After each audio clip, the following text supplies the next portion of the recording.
detti niður nokkrum dekkjum, hann fær fyrir það mínus en ákveður að vera fljótur og 248 stig, það er gott. Gott í Helga Sjöld. Nú þá kemur Reynir Sigurðsson inn aftur, hann fór aðeins í fyrstu þraut. Hefur greinilega eitthvað bilað hjá honum því að hér er hann mættur aftur í síðustu þraut. Eitthvað sem hefur tekið svona langan tíma að laga og heyrum það að hann gengur og svona einhverjir smellir eru í honum. Já, hann fer þetta snillilega.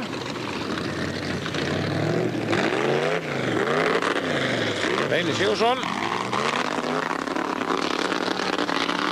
196 stig og 291 stig alls og er þar með það botnsætið. Smári Kristófersson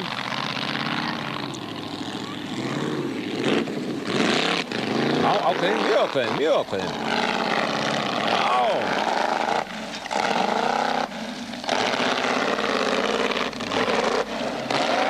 Já, eldsnöggur.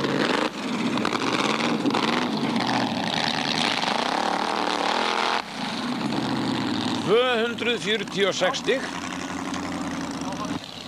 Komið með 1011. Ó, hann er verið að rétta með hann einhverja hluti á bílunum síns mér. Það eru 28 sekúndur sem þetta tók.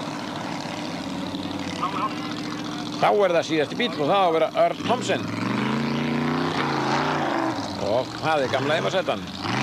Sem nú heitir Frúin, við erum nú alltaf endurtakað aftur og aftur. Það skiptum lit einu sinni en heldur þó alltaf gamla góðu felgulitnum. Það þekkir hann á því. Já, mjög ákveðin. Já, Örn Thomsen kemur hér. Hérna gerir það mjög snillilega og eldsnöggur að þessu. Já.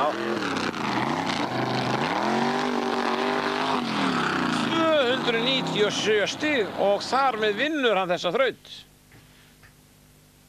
Lokastaðan hér, fyrsta sæti Árni Kópsson 1392 stig, öðru sæti Örn Thomsen með 1072 stig, þriðja sæti Magnús Bergs 1060 stig, fjórða sæti Helgi Sjöld með 1058 stig og fimmta sæti Smári Kristófersson með 1011 stig. Og það er sem sagt Árni Kópsson á hluti í fyrsta og öðru sætinu, það er gamli bíllinn hans.